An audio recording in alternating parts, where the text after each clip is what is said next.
전도를 할 때에 묻는 질문이 있습니다. 당신이 오늘 죽는다라고 한다면 천국 갈 확신이 있습니까? 라고 이렇게 묻는 그런 질문이 있습니다. 그러한 질문을 한다라고 한다면 사람들이 대부분 어떻게 대답을 하냐 하면 죽으면 끝나는 것이지 천국이 어디 있어요? 이렇게 말하는 사람들이 있습니다. 또 어떤 사람은 제가 착하게 살고 있는데 착하게 살면은 천국까지 아니할까요? 이렇게 대답하는 사람도 있습니다. 그렇지만 우리는 그 질문에 어떻게 대답해야 될지를 우리는 잘 알고 있습니다. 예수 믿어야 천국 갈 수 있습니다 라고 우리는 대답을 합니다. 천국이란 무엇일까요? 성경에서는 이 천국에 대해서 두 가지로 말씀하고 있습니다. 하나는 천국이라고 하는 것은 이 땅에서의 삶을 떠나서 하나님께서 예비해 놓으신 아버지의 집에 들어가는 것을 천국이다라고 이렇게 표현을 하죠. 요한복음 14장 1절을 읽어보면 알 수가 있습니다. 또 요한복음 8장의 21절에 읽어보면은 예수님께서 유대인들을 향해서 이렇게 말씀해 주십니다. 내가 가게 될 것인데 너희들은 내가 가는 곳에 오지 못하게 될 것이다 라고 이렇게 말씀하십니다.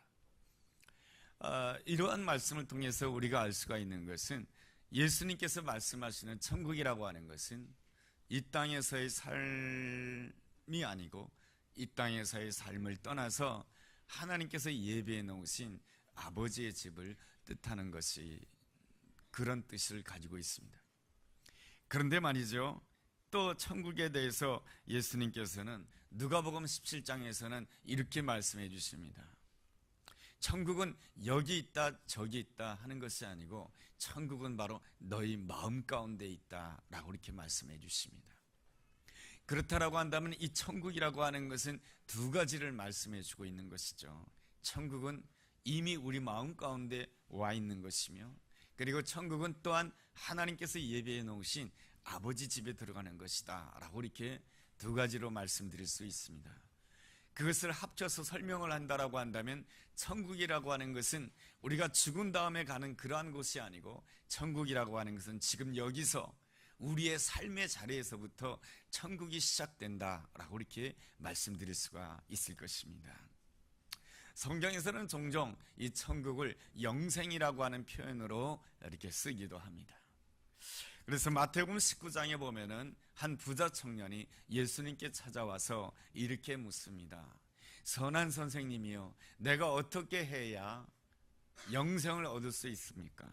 다시 말하면 내가 어떻게 해야 천국 갈 수 있습니까? 라고 이렇게 질문을 하게 됩니다.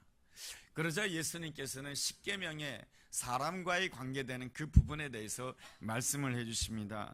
살인하지 말라, 간음하지 말라, 도둑질하지 말라, 거짓 증언하지 말라, 내 부모를 공경하라, 내 이웃을 너 자신처럼 사랑하라, 이렇게 말씀해 주십니다.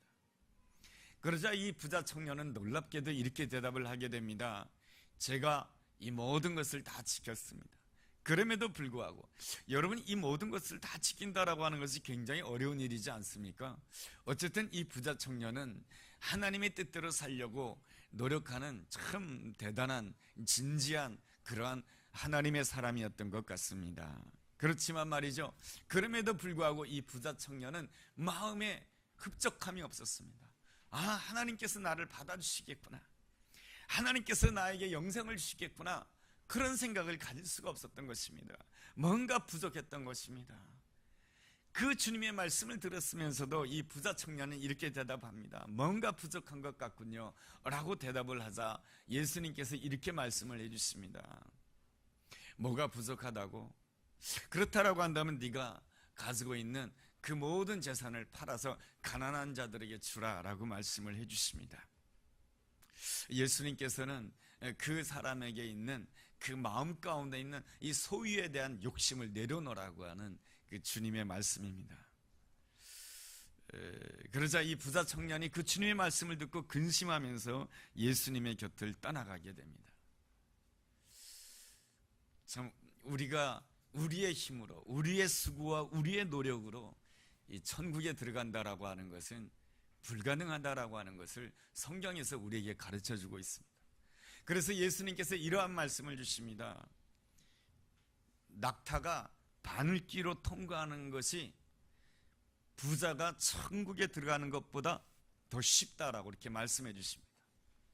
그 말씀만 한다라고 한다면은 이 사람들에게 절망감을 줄 텐데, 그 다음에 이어서 우리 주님이 주시는 말씀이 있습니다. 사람으로서는 할 수 없으되 하나님으로서는 할 수 있느니라 라고 말씀해 주십니다. 우리가 지금 이 순간부터, 그리고 하나님께서 예비해 놓으신 그 아버지 집에 이를 때까지 천국의 삶을 산다라고 하는 것은 우리 스스로는 할 수 없지만은 하나님으로는 할 수 있다라고 말씀해 주십니다. 그렇다면 우리 하나님께서 우리로 하여금 어떻게 우리를 천국의 삶으로 인도해 주실까요? 그것은 우리가 내려놓지 못하고 집착한 것이 있고 욕심이 있고 붙들고 있는 것이 있고 고집하는 것이 있다라고 한다면, 하나님께서 기뻐하지 않는 그것 때문에 하나님의 사람들은 이 땅에서 지옥과 같은 경험을 하게 하십니다. 조금 충격이죠. 여러분, 요나서를 읽어보면 요나 같은 경우에 하나님의 선지자라고 표현해주고 있습니다. 정말로 하나님을 위해서 일하는 사람이었습니다.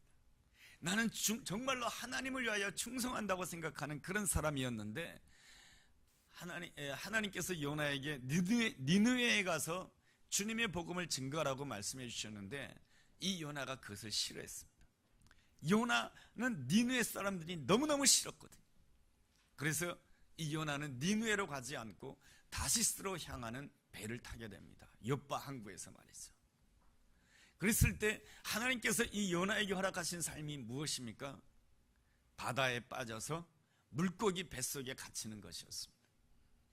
요나의 삶 가운데 이 물고기 뱃속에 갇히는 삶이라고 하는 것은 너무나도 고통스러운 삶이었던 것입니다. 물고기는 인간도 아닌 것이죠. 이렇게 표현할 수 있어요. 인간 같지 않은 것들 가운데 붙잡혀가지고 인간들 것 같지 않은 그런 무리 가운데 사로잡혀 있다라고 하는 것은 지옥과 같은 고통이에요. 그 지옥과 같은 고통 가운데 이 요나가 회개하게 됩니다. 이 지옥과 같은 고통 가운데 있을 때 비로소 요나는 자기의 고집을 꺾습니다. 그 지옥과 같은 고통 가운데 있을 때 요나는 자신의 모든 생각을 내려놓게 됩니다. 그러자 하나님께서는 물고기로 하여금 그 요나를 뱉게 만드십니다. 그 물고기 뱃속이라고 하는 칠흑과 같은 그 어둠, 인간 같지도 않은 그러한 무리들 가운데 있는, 붙잡혀 있는 그 고통 가운데서 자유하게 하십니다. 회복시켜 주시는 것이죠. 하나님의 그 놀라운 사랑이라고 하는 것은 우리 모두는 다 죄를 범하였기 때문에 다 지옥 갈 수밖에 없는 인생들입니다. 하나님을 섬기는 것 같지만 내 뜻을 더 생각하고, 하나님의 뜻대로 순종하는 것 같지만 내 고집이 더 우선이고, 하나님께 영광 돌리는 것 같지만은 내 욕심이 더 우선입니다. 그러기에 우리 모두는 다 죄를 범하였음에 하나님의 영광에 이르지 못하고 다 지옥 갈 수밖에 없는 인생이라 할지라도, 우리 하나님께서는 어떻게든지 우리를 구원해 주시고 우리를 회복시켜 주시고 우리로 하여금 영생의 축복을 누리도록 하기를 원하시는 분이 하나님이신 것입니다. 그런데 말이죠, 이 하나님의 놀라운 사랑에 대해서 사람들은 저마다 다 선택이 다릅니다. 지옥과 같은 고통을 겪을 때 어떤 사람은 하나님, 제가 잘못했습니다, 두 손 들고 주님 앞에 나오는 사람이 있는가 하면, 그 지옥과 같은 고통 가운데서도 절대로 마음을 돌이키지 않고 그 마음이 더 강팍해지는 사람도 있습니다. 그 사람이 바로 출애굽기에 나와 있는 애굽의 바로 왕이죠. 그는 10가지 재앙으로 말미암아서 온 애굽 땅뿐만 아니라 자기 집안에 아들이 죽음으로 인해서 지옥과 같은 그러한 고통을 겪었음에도 불구하고 그 강팍한 마음은 변하지 아니하고 더욱더 강팍한 마음을 가지고 출애굽하는 이스라엘 백성들을 추격하는 일을 자행하게 됩니다. 이것이 바로 인간의 모습인 것이죠. 하나님께서는 말이죠, 우리를 창조하실 때 로봇으로 창조하지 않으셨어요. 우리로 하여금 이 선택할 수 있는 자유의지를 주셨어요. 그래서 우리로 하여금 선택하게 하시는 것이죠. 하나님 보시기에, 또 우리 자신이 보기에도 가장 어려운 것이 있습니다. 그것은 바로 내 마음을 바꾸는 것입니다. 하나님은 우리에게 모든 것을 할 수가 있음에도 불구하고 하나님께서 제일 어려운 것이 있는데, 바로 우리의 마음을 바꾸어서 하나님에게로 향하게 하는 것이 하나님 보시기에도 제일 어려워요. 사람은 쉽게 자기 마음을 바꾸지 않습니다. 누가복음 16장에 나와 있는 부자와 나사로 이야기를 보면은 이 사람이 자기 마음을 바꿀 수 없다라고 하는 것이, 쉽게 자기 마음을 바꾸지 않는다라고 하는 것을 알 수가 있습니다. 이 우리가 보면은 부자는 어떻게 됩니까? 이 지옥에 들어가고, 이 나사로는 아브라함의 품에 안겼다, 이 천국에 들어갔다라고 하는 그러한 모습으로 대비되고 있습니다. 그래서 이 부자는 이 지옥 불에서 너무 고통스럽고 너무너무 힘이 들어요. 그랬을 때 이 부자가 아브라함을 향해서 뭐라고 말합니까? 아브라함이요, 아브라함이요, 저 나사로로 하여금 나에게 물을 좀 건네주게 해주십시오 라고 말을 하게 됩니다. 여러분, 이 부자는 지옥에 들어가지 않았습니까? 그럼에도 불구하고 자신의 생각을 바꾸지 않습니다. 물을 건넨다라고 하는 것은 누가 하는 것입니까? 섬기는 행위인 것입니다. 물을 대접한다라고 하는 것은 섬기는 행위요, 물을 대접한다라고 하는 것은 종이 주인에게 하는 행위인 것입니다. 그러니까 이 부자는 지옥에 들어갔음에도 불구하고 천국에 있는 그 나사로를 보면서 어떻게 생각했습니까? 여전히 자기 자신은 저 나사로보다 더 위에 있다라고 생각했던 것입니다. 여전히 저 나사로는 나를 섬겨야 되고, 저 나사로는 나를 섬겨야 되고, 종처럼 나를 섬겨야 되고, 내가 주인이고 너는 내 아래에 있어야 되고 나는 너 위에 있어야 된다고 생각하는 것입니다. 그는 지옥의 고통 가운데서도 저 나사로는 나를 섬겨야 된다라고 하는, 저 나사로는 나한테 종처럼 내가 힘들고 고통스러울 때 나에게 물을 갖다 주고, 내가 힘들고 어려울 때 내 옷을 입혀주고, 내가 힘들고 어려울 때 내 신의 신을 신겨줘야 되는 그러한 자로 살아야 된다라고 하는 그러한 생각을 절대로 포기하지 않습니다. 지옥과 같은 고통 속에서도. 이게 부자의 바꾸지 않는 생각인 것입니다. 지옥 가운데 들어가서도 내가 높다라고 하는 교만한 생각을 바꾸지 아니하고, 저 나사로는 거지이기 때문에 나보다 더 형편없는 사람이다라고 하는 그 생각을 바꾸지 않습니다. 그러나 주님께서 예비해 놓으신 그 아버지의 집은 어떠한 집입니까? 예수 그리스도로 말미암아 누구나가 다 하나님을 아버지라고 부르는 형제요 자매며, 높은 자가 없고 낮은 자가 없고 강한 자가 없고 연약한 자가 없고 다 주 안에서 형제 자매로 살아가는 그러한 땅이 바로 하나님께서 우리를 위해서 예배해 놓으신 천국이요, 하나님께서 우리를 예배해 놓으신 아버지의 집인 것입니다. 그러므로 누가 천국을 가는가? 그것은 바로 아버지의 집에서 살아가는 방식대로 이 땅에서 살아가는 사람이 바로 하나님께서 예배해 놓으신 아버지의 집에 들어갈 수가 있게 되는 것이죠. 그래서 우리는 늘 하나님을 예배할 때마다 자신을 내려놓아야 되는 것입니다. 예배의 참된 모습이 요한계시록 4장에 이렇게 기록되어 있습니다. 24장로들 같은 경우에는 얼마나 주님을 위해서 헌신하고 수고했는지 그들의 머리에는 왕관이 쓰여져 있었습니다. 그들의 머리에는 면류관이 쓰여져 있었습니다. 금으로 된 면류관이 쓰여져 있었습니다. 그들이 이 땅에 사는 동안에 그 24장로들이 얼마나 하나님을 위하여 수고하고 얼마나 하나님을 위하여 충성하였는지 머리에 관이 쓰여져 있었습니다. 그러나 그들이 하나님을 예배할 때 어린 양 보좌 앞으로 나아가게 됩니다. 어린 양이라고 하는 것은 우리를 위하여 예수님께서 어린 양이 돼서 십자가에 죽으신 그것을 나타내고 있습니다. 바로 예배한다라고 하는 것은 무엇입니까? 내가 아무리 수고했고 내가 아무리 최선을 다했지만은 나를 위하여 십자가에서 피 흘리신 그 사랑 앞에서는 내 왕관을 벗어야만이 하나님을 경배하는 것이고 하나님을 예배하는 것이다라고 하는 것입니다. 그래서 요한계시록 4장을 읽어본다라고 한다면 24장로가 바로 하나님 앞에 나아가서 예배를 드릴 때에 어린 양 보좌 앞으로 나아갈 때에 자기 머리에 있는 그 왕관을 벗어놓고 어린 양 보좌를 찬양하며 경배하게 됩니다. 이것이 바로 하나님을 예배하는 자의 아름다운 모습 아니겠습니까? 그것은 무엇입니까? 십자가의 사랑을 잘 깨닫는 자만이 바로 하나님을 진실로 경배할 수 있다라고 하는 것입니다. 십자가의 사랑을 잘 깨닫는 자만이 자신의 머리에 있는 왕관을 내려놓을 수 있다라고 하는 것입니다. 자신의 왕관을 내려놓을 때만이 하나님이 기뻐 받으시는 아름다운 예배를 드릴 수 있다라고 하는 것입니다. 십자가를 생각할 때마다 우리가 깨닫는 것이 있습니다. 하나님께서 우리를 향해서 얼마나 화해하기를 원하시는지를 알 수가 있습니다. 하나님께서는 우리와 화해하고 우리와 평화스러운 관계, 우리와 기쁨의 관계, 우리와의 즐거움의 관계를 누리기 위해서 얼마나 애쓰셨는지를 그 십자가를 통해서 우리는 알 수 있는 것입니다. 거룩하신 하나님이 보시기에 우리 모두는 본질상 진노의 자녀로서 지옥 갈 수밖에 없는 존재이며 영원토록 하나님을 만날 수 없고 영원토록 아버지 집에 구할 수 없는 그러한 존재였지만은 하나님께서는 오매불망 원하는 것은 우리와 화해하기를 원하는 것이고 하나님께서는 우리의 아버지가 되기를 원하시고 우리는 하나님의 아들이 되기를 원하시고 딸이 되기를 원하시는 것이 오매불망 하나님께서 우리를 바라보시면서 원하시는 바인 것입니다.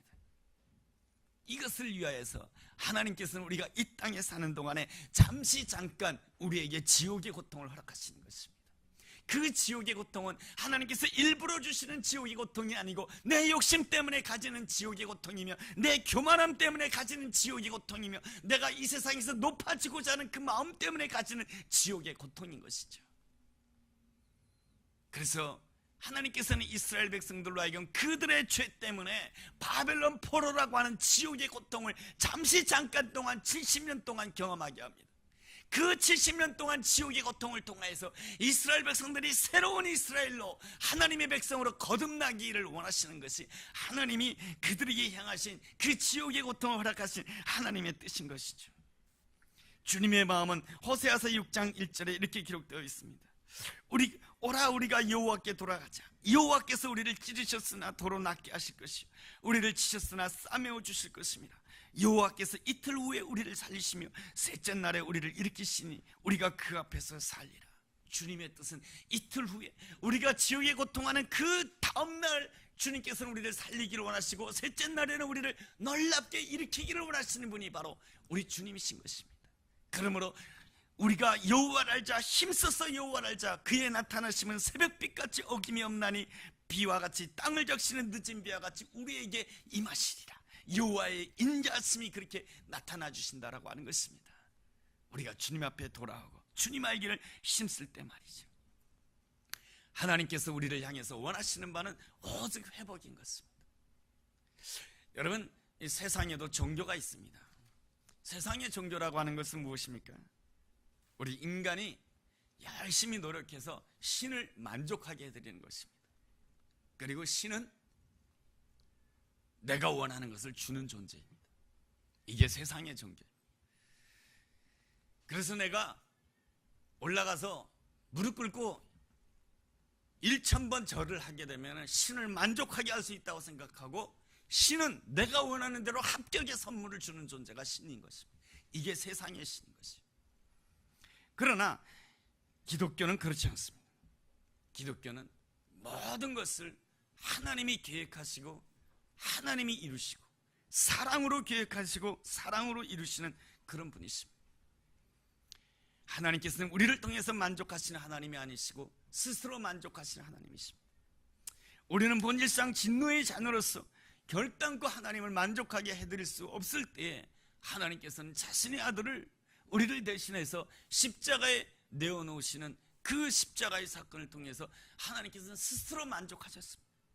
자신의 아들이 지옥과 같은, 우리가 지옥과 같은 고통을 겪어야 되는데 자신의 아들이 지옥과 같은 그 십자가의 고통을 겪게 하셨습니다. 내가 지옥의 고통을 겪는 것보다 더 힘든 것이 내 아들이 지옥의 고통을 겪는 것이 더 어려운 것입니다. 차라리 내가 지옥에 들어가는 것이 낫지 어떻게 내 아들이 지옥의 고통을 겪냐 이겁니다. 하나님이 그 고통을 겪으신 것입니다. 그 아들이 지옥의 고통을 겪음으로 인하여서 하나님께서는 우리에게 지옥 갈 수밖에 없는 우리 인생을 향하여서 우리에게 새로운 생명을 주시기를 원했던 것입니다. 우리 주님께서는 왜 이렇게 하시는 것인가? 우리 주님이 원하시는 건 딱 한 가지입니다. 왜 우리가 고통을 겪어야 되는데 왜 예수님이 대신 고통을 겪으시는가? 예수님이 원하시는 건 딱 한 가지입니다. 네 마음을 바꿀 수 있느냐 이것입니다. 네 마음이 부드러운 마음이 될 수 있느냐, 네 마음이 예수님을 향해서 활짝 마음의 문을 열 수가 있느냐라고 하는 것입니다. 그렇게 마음의 문을 열기를 원하시는 주님께서 우리에게 주시고자 하는 것이 있습니다. 그건 바로 부활 생명을 주시길 원하시는 것이죠. 예수님은 그 죽음의 지옥과 같은 고통 가운데서 3일 후에 부활하심으로 인하여서 주님께서 우리에게 정말로 주시고자 하는 것은 부활이요 생명인 것입니다. 이 부활이요 생명의 이 놀라운 기적의 역사는 요한복음서에서는 8가지 기적으로 표현해주고 있습니다. 그 첫 번째 기적이 무엇입니까? 물이 포도주로 변하는 기적입니다. 그것이 바로 부활 생명의 첫 번째 기적입니다. 예수 그리스도를 향해서 마음의 문을 열고 예수님을 나의 영접하게 되었을 때 하나님께서 주시는 첫 번째 기적이 무엇이냐면은 허들의 물이 아주 아름답고 값비싼 포도주로 변화되는 놀라운 역사입니다. 그리스도를 영접할 때 나에게 일어나는 그 놀라운 기적이 무엇이냐?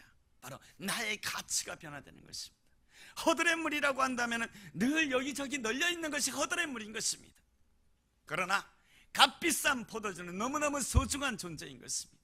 그리스도를 영접할 때에 바로 내가 하나님의 아들, 하나님의 딸이 된 소중한 존재가 된다라고 하는 것이죠. 그리고 그 소중한 존재는 뒤로 갈수록 맛이 더 깊어지는 존재인 것입니다. 오늘날에는 젊음이 최고인 것입니다. 나이가 들면 들수록 브라운 가운데도 나오지 못하고 나이가 들면 들수록 자리에서 물러나게 되어 있는 것이 인생사인 것입니다. 그러나 부활 생명이 나에게 역사하신다라고 한다면 바로 나의 가치가 변화될 뿐만 아니라 또한 하나님께서 나에게 주시는 축복이 있는데 뒤로 가면 뒤로 갈수록 내가 더 가치 있는 존재가 된다라고 하는 것입니다. 내 인생이 나이가 들면 나이가 들수록 더 가치 있는 존재가 된다라고 하는 것입니다. 이것이 바로 부활 생명이 주시는 요한복음에서 말씀하시고자 하는 첫 번째 놀라운 기적입니다.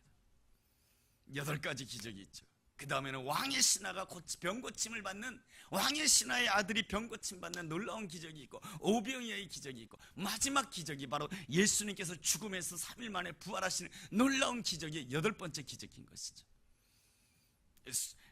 이 요한복음에서는 바로 이 부활 생명이 영생이 너희 가운데 역사하게 되면, 천국에 너희 가운데 들어오게 되면은 바로 너희들의 삶 가운데 이러한 8가지 기적의 역사가 일어날 것이다라고 우리 주님께서 우리에게 약속해 주고 있습니다. 이 놀라운 부활의 기적에 참여하기 위하여서는 우리가 하나님께서 우리에게 요구하시는 바가 있습니다. 그것은 바로 예수님께서 십자가에서 죽으셨듯이 우리도 우리 자신의 죄에 대해서 죽어야 되고, 내 높아짐에 대해서 죽어야 되고, 내 교만에 대해서 죽어야 되고, 나의 자랑에 대해서 죽어야 되고, 내 권리에 대해서 죽어야 되는 것입니다. 제일 어려운 게 내 권리에 대해서 죽는 것 아니겠습니까? 남편은 남편으로서의 권리가 있고, 아내는 아내로서의 권리가 있고, 아버지는 아버지로서의 권리가 있고, 사장님은 사장님으로서의 권리가 있고, 모든 권리가 있는 것입니다. 그러나 예수님께서는 우리에게 말씀해 주십니다. 내가 십자가에 죽었듯이 너도 너 자신의 십자가를 질 수 없느냐? 너의 권리에 대해서 죽을 수 없느냐? 그랬을 때 주님께서는 우리에게 약속해 주고 있습니다. 너에게 부활 생명을 줄 것이다. 그것은 바로 성령님을 통해서 우리에게 임하는 것입니다. 내 배에서 생수의 강이 흘러가는 놀라운 역사인 것입니다. 내 배에서 생수의 강이 흘러가게 됐을 때 나에게 나타나는 역사가 일어나는데, 그게 뭐냐면 내가 살리는 사람이 된다라고 하는 것입니다. 생수의 강이 흘러가게 되면 흘러가는 곳마다 모두가 다 살게 되는 것입니다. 꽃이 살고 나무가 살고 짐승이 살고 모든 것들이 사는 것이 됩니다. 나는 살리는 자입니까? 죽이는 자입니까? 나는 오늘 아침에 일어나서도 생각을 합니다. 나는 살리는 자인가 죽이는 자인가? 내가 누군가를 향해서 비판하고 정죄할 때 나는 죽이는 자가 되는 것이며, 누군가를 긍휼히 여기고 불쌍히 여기고 저 사람에게는 더 하나님의 은혜가 필요하구나 라고 생각할 때에 나는 살리는 자가 되는 것입니다. 나는 한 주간 동안에 살리는 자로 살았습니까? 아니면 죽이는 자로 살았습니까? 우리는 이상하게도 아담과 하와가 선악과를 따먹은 이후로 우리는 끊임없이 선악을 판단하는 자가 되었습니다. 그래서 우리는 죽이는 자가 되는 것이죠. 누구 때문이다 생각하면서 죽이고, 저 사람 때문이라고 생각하면서 죽이고. 우리가 살리는 자라고 한다면 이 선악과를 따먹고자 하는 그 모든 것들을 내려놓고 우리는 고린도전서 13장 7절에 있는 말씀처럼 모든 것을 참으며 모든 것을 믿으며 모든 것을 바라며 모든 것을 견딜 수 있어야 되는 것입니다. 예수님은 언제나 우리를 살리기를 원하셨습니다. 우리가 읽은 요한복음 8장 1절에 보면은 다 각각 자기 집으로 갔다라고 말씀해 주고 있습니다. 주님께서 말씀을 전하고 기적을 베풀 때 다 왔던 사람이 날이 어두워지게 되니까 다 각각 자기 집으로 들어갔다라고 하는 것입니다. 아무도 예수님을 보살피지 않았습니다. 아무도 예수님과 함께 가자고 하는 사람이 없었습니다. 아무도 예수님을 자기 집에 모시는 사람이 없었습니다. 예수님은 감람산에 오르셨습니다. 여러분, 예수님이, 내가 예수님 입장이라면 어떤 생각을 하겠습니까? 저러고도 저 사람들이 제자인가?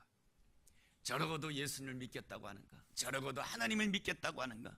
저게 무슨 하나님 믿는 사람이야? 저게 무슨 예수님을 따르는 사람이야? 너희들은 틀렸어 라고 할 수 있겠으나, 우리 예수님은 감람산에 오르셔서 모든 것을 내려놓으셨습니다.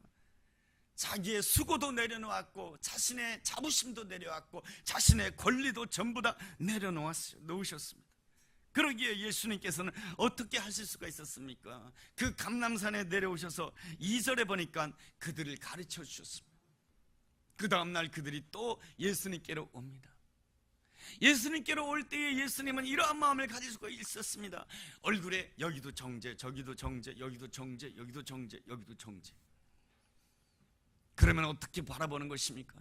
너희가 그러고도 하나님의 사람이 되겠다 그러냐? 정죄한다라고 한다면 그 얼굴에 딱 써져 있는 거예요. 말 안 해도 정죄, 정죄. 난 너 싫어, 난 너 싫어, 난 너 싫어. 너 떠나가, 떠나가. 그런데 그 얼굴에는 온유함과 겸손함으로 그들을 가르쳐 주셨습니다. 가르친다라고 하는 것은 무엇입니까? 변화를 기대한다라고 하는 것입니다. 어떻게 예수님이 가르쳤습니까? 말로만 가르치신 예수님이 아니고 삶으로 가르쳤습니다. 그 삶의 모습이 바로 그 다음에 나오는 음행 중에 잡힌 여인과의 그 관계 속에서 나타나는 주님의 삶의 모습인 것입니다. 서기관과 바리새인들이 음행 중에 잡힌 여인을 끌고 예수님께로 데리고 옵니다. 왜 그런 것입니까? 성경에 나와 있습니다. 6절에 보면은 그들이 이렇게 말하면 고발할 조건을 얻고자 하여 예수를 시험하리라. 그들은 누구보다도 성경을 잘 알고 있는 사람이고 그들은 누구보다도 성경에 대한 지식이 탁월한 사람이었지만은 그들의 생각과 그들의 입술에서 나오는 그 모든 것들은 다 죽이는 것입니다. 고발할 조건을 찾고 시험할 조건을 찾고 죽일 조건을 찾고 있는 것입니다. 정죄할 조건을 찾고 있는 것이죠. 그래서 그들의 직분은 바리새인들이요, 그들의 직분은 서기관들이었고 그들의 직분은 대제사장이었지만 그들의 생각과 그들의 마음과 그들의 행동은 다 죽이는 것입니다. 정죄하는 것이며 판단하는 것이었던 것이죠. 그 음행 중에 잡힌 여인만 죽일 뿐만 아니라 예수님까지 잡아 죽이려고 했습니다. 그랬을 때 예수님께서 어떻게 하셨습니까? 땅바닥에다 손가락으로 무엇인가를 쓰십니다. 그러면서 예수님께서 그들에게 말씀해 주십니다. 7절에 너희 중에 죄 없는 자가 돌로 치라 라고 이렇게 말씀해 주십니다. 그리고 또 땅바닥에다가 글을 쓰셨습니다. 그랬을 때 어떤 일이 일어나게 됩니까? 여러분, 9절에 보니까 그 몰려있던 사람들이 하나씩 다 떠나가게 됩니다.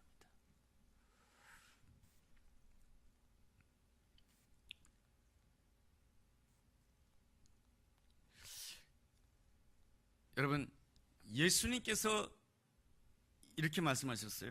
너희 중에 죄 없는 자가 먼저 돌로 치라 라고 말씀하셨을 때 예수님이 이렇게 말씀하지 않으셨어요. 너 요 죄 지었지, 너 요 문제 있지, 이렇게 지적하지 않으셨어요. 그냥 크게 말씀하셨어요. 그냥 너희 중에 죄 없는 자가 돌로 쳐라, 이렇게 말씀하셨어요. 그리고 땅바닥에다 무엇을 쓰셨을까요? 그들이 짓는 죄의 목록을 쓰셨을 것입니다. 그랬을 때 모두가 다 양심의 가책을 받았다라고 말씀해 주고 있어요. 여러분, 예수님이 이 자리에 나타나신 그 이유는 이 음행 중에 잡힌 여인만을 위해서 예수님께서 이 자리에 나타나신 것이 아니에요. 예수님께서 이 자리에 나타나신 이유는 바로 그 서기관과 바리새인들을 위한 것이에요.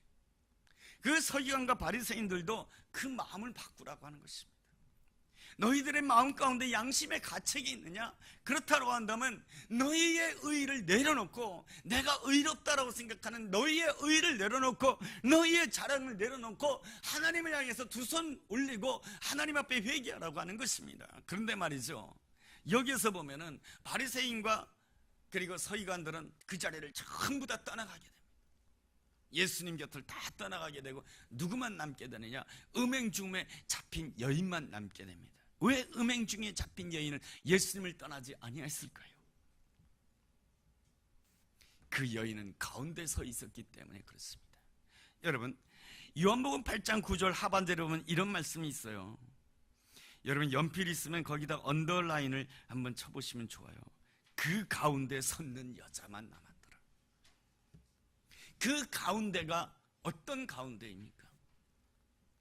이 여인은 어디에 있었습니까? 여러분, 8장 3절 하반절에 이 여인이 어디에 서 있습니까? 가운데 세워져 있습니다. 어떤 가운데 서져 있는 것입니까? 정죄 가운데 서져 있는 거예요. 어떤 가운데 서져 있습니까? 심판 가운데 서져 있는 거예요. 어떤 가운데 서져 있습니까? 수치 가운데 서져 있는 거예요. 어떤 가운데 서져 있는 것입니까? 모두가 다 손가락질하는 가운데 서져 있는 것이고, 어떤 가운데 서져 있는 것입니까? 고통 가운데 서 있는 여인이고, 어떤 가운데 서 있는 여인입니까? 절망 가운데 있는 여인이며, 어떤 가운데 있는 여인입니까? 지옥의 고통 가운데 있는 여인이에요. 여러분, 누가 눈을 들어서 예수 그리스도를 바라볼 수 있는지 아십니까?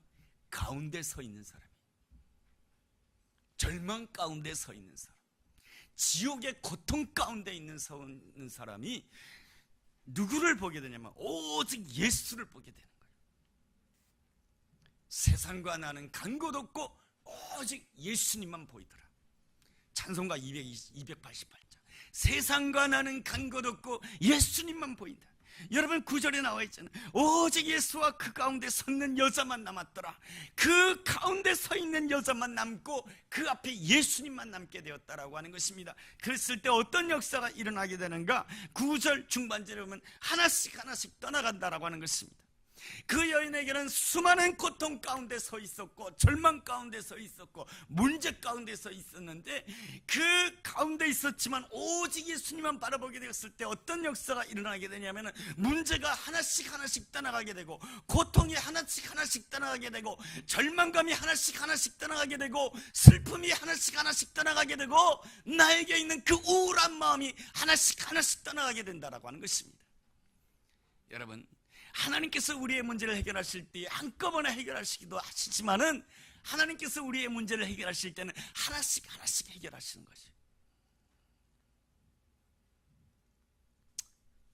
예수님께서 땅에 글씨를 쓰실 때마다, 한마디를 쓰실 때마다 한 문제가 떠나가고, 한마디를 쓰실 때마다 하나씩 떠나가고, 한마디를 쓰실 때마다 하나씩 문제가 하나씩, 이 문제 가운데 있을 때, 절망 가운데 있을 때, 풍랑 가운데 있을 때, 이 가운데서, 이 지옥의 고통 속에서 절대로 빠져나올 수 없다고 생각되는데, 이 지옥의 고통 가운데 있다 할지라도 내가 내 앞에 예수님이 계신다라고 한다면 어떤 역사가 일어나게 되냐면, 그 문제가 하나씩, 고통의 문제가 하나씩, 절망의 문제가 하나씩, 슬픔의 문제가 하나씩 떠나가게 된다라고 하는 것입니다. 이 성경이 우리에게 말씀해 주시는 놀라운 복음의 메시지인 것이죠. 이 하나씩 떠나가게 되었을 때 이 여인에게 주어지는 놀라운 축복이 있습니다. 그 그것은 바로 예수님의 이야기가 들려진다라고 하는 것입니다. 여러분 11절에 이러한 말씀이 있습니다. 대답하되 주여 없나이다. 예수께서 이르시되 나도 너를 정죄하지 아니하노니 가서 다시는 죄를 범하지 말라. 문제가 떠났을 때에 또 문제가 없느냐? 주여 없나이다. 다 떠나갔어. 나도 너를 정죄하지 않을 것이다. 내가 너를 위하여 십자가를 진 것은 내가 너를 정죄하지 않기 위한 것이다. 내가 너를 위하여 십자가를 진 것은 내가 너를 심판하지 않기 위한 것이다.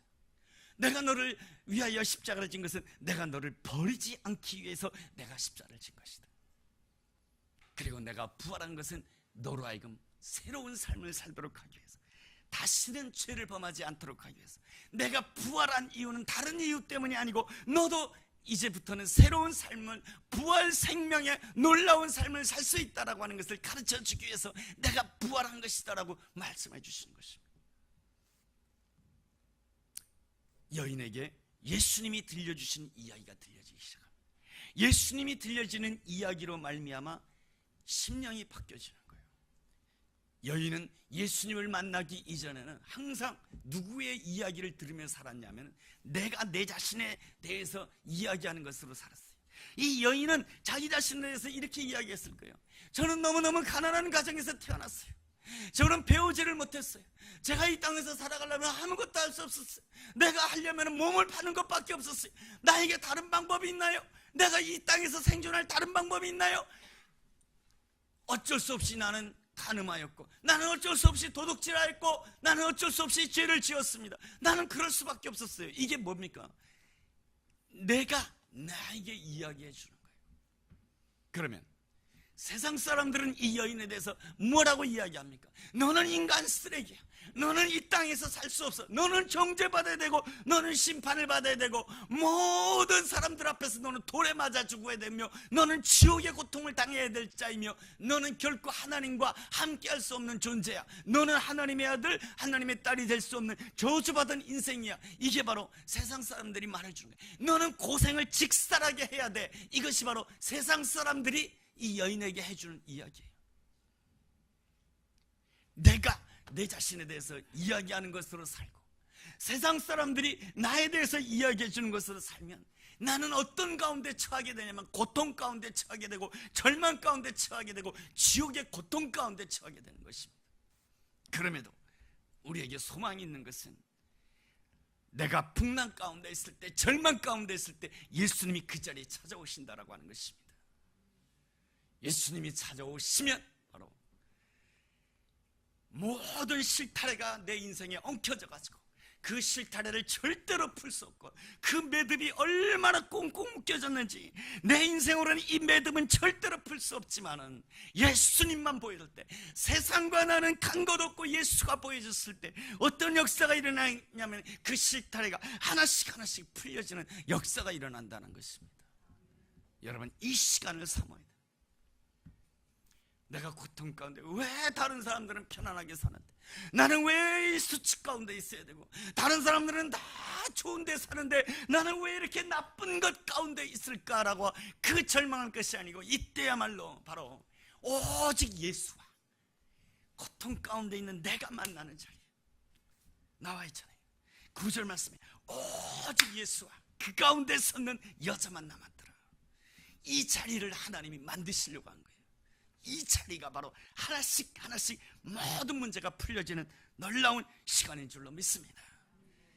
그랬을 때 이 여인은 더 이상 나의 판단으로 나에게 이야기하지 않고, 다른 사람의 판단으로 나를 이야기하지 않고, 오직 예수 그리스도의 십자가와 부활을 통해서만이 나를 이야기한다는 것입니다.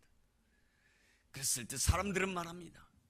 이 여인은 바로 요한복음 12장에 나와 있는 예수님께서 앞으로 십자가 지신 그 장사를 위하여서 자신이 가장 귀하다고 생각했던 그 나드 향유를 깨트리고 예수님의 발에다가 붓고 자신의 머리털로 예수님의 발을 닦아드린 여인과 동일한 인물이다. 사람들이 말합니다. 요한복음 20장에 나와 있는 예수님께서 십자가에 죽으신 다음에 3일 만에 부활했을 때 부활하신 예수님을 만나기 위해서 제일 먼저 무덤으로 달려간 여인이 바로 이 여인이라고 사람들은 입을 모아서 이야기를 하는 것이죠. 이 여인의 삶에는 무엇이 시작된 것입니까?